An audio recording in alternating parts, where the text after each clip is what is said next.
শেষ চৈত্রের ঘ্রাণ। পর্ব ১ লিখেছেন নূরজাহান আক্তার আলো। আর করব না শুদ্ধ ভাই, ভুল হয়ে গেছে আমার, এবারের মতো মাফ করে দেন, জীবনেও আর অবাধ্য হব না আপনার।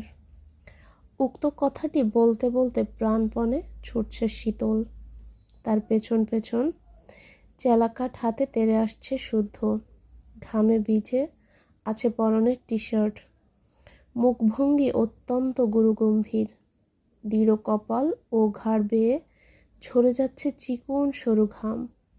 এই মুহূর্তে রাগে দিক শূন্য সে, জেদ চেপেছে শীতলকে উচিত শিক্ষা দেওয়ার। সে ঢাকা থেকে বাড়ি এসেছে আজ প্রায় 3 দিন হলো। 3 দিনই সে খেয়াল করছে শীতল কিছু একটা লুকোচ্ছে।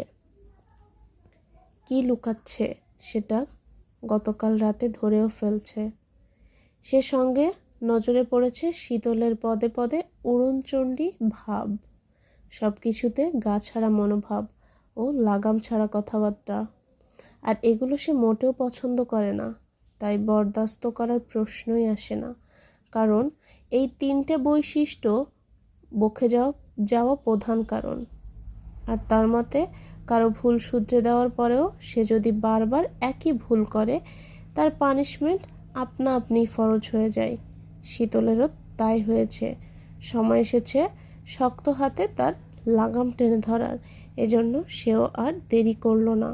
সঠিক মানুষকে সঠিক পন্থায় সঠিক পানিশমেন্ট বুঝিয়ে দিতে চেলাকাঠ হাতে সামনে এগিয়ে গেল। কিছুক্ষণ আগের ঘটনা।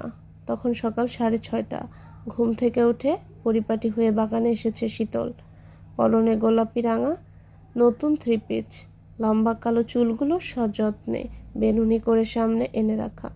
মনটা বেশ ফুরফুরে, ঠোঁটে মিষ্টি হাসি, স্নিগ্ধ মুখখানা অপার মায়া, ডাগর ডাগর নেত্রজোড়ায় আনন্দের রেশ।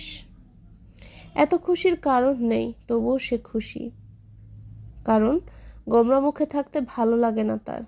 2 দিনের ছোট এই জীবনে 1.5 দিনই যদি মন খারাপ করে থাকে, তাহলে হেসে খেলে জীবন উপভোগ করবে কখন? এটাই তো সময় জীবন উপভোগ করার। মুক্ত পাখির ন্যায় স্বাধীন মনে উড়ে উড়ে ঘুরে ঘুরে বেড়ানোর। মনে মনে এ কথা ভেবে ঠোঁটে হাসি এঁটে আশেপাশে তাকালো। একটু দূরে দারোয়ান কাকা মেন গেটের সঙ্গে লাগোয়া ছোট ঘরে নাক টেনে ঘুমোচ্ছে। দলে দলে পাখিরা নিজস্ব স্বরে ডেকে জানিয়ে দিচ্ছে সকালের আগমনী বার্তা।